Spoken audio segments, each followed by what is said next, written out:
Frozen 2 has grown on me over time. After hating Frozen, I expected to dislike Frozen 2, but ended up thinking that it was a significant improvement over the original. I've grown to really like Frozen 2 after just rewatching the film this week, and love that Disney made the sequel so much more mature than the original.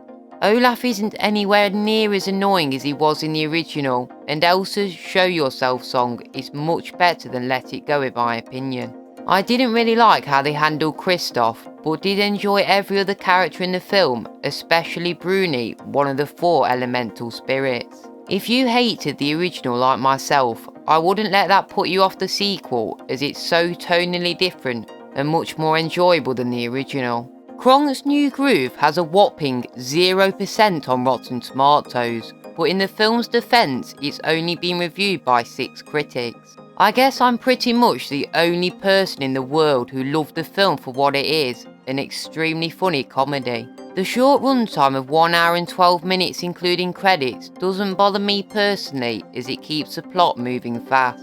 Kronk's New Groove follows the same formula as Cars 2, Monsters University and Finding Dory, as it takes a secondary character, in this case Kronk, and promotes him to be the lead of his own film. Kronk's New Groove is a type of film that you'd forget about after a week, but it's worth watching for the comedy alone. The Lion King 2 Simba's Pride has a much stronger narrative than any other narrative from a Disney cheapquel.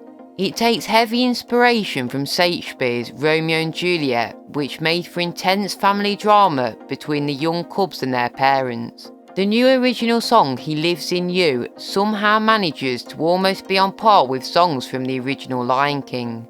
The whole voice cast does an amazing job with their characters, and there's not a single weakling in the cast, which is unusual for any movie. Leroy Stitch is so much more enjoyable than any of the other Lilo and Stitch sequels, primarily thanks to Leroy and Reuben, who I thought carried the film. On paper, the plot sounds like a generic kids movie, but it's surprisingly very engaging. Dr. Hamsterville is pretty funny, and I like that we got to see more of Jumba's evil mad scientist side. The final act is what turned Leroy and Stitch from a pretty good family flick into one of Disney's most memorable films, thanks to an all-out bonkers huge-scale final act between the experiments and clone Leroys. Ralph Breaks the Internet takes the franchise in an interesting new direction by having Ralph and Vanellope travel to the internet. The original Wreck-It Ralph was met with overwhelmingly positive reviews, but the sequel on the other hand is considered a solid sequel but nowhere near as good as the original in most people's opinions.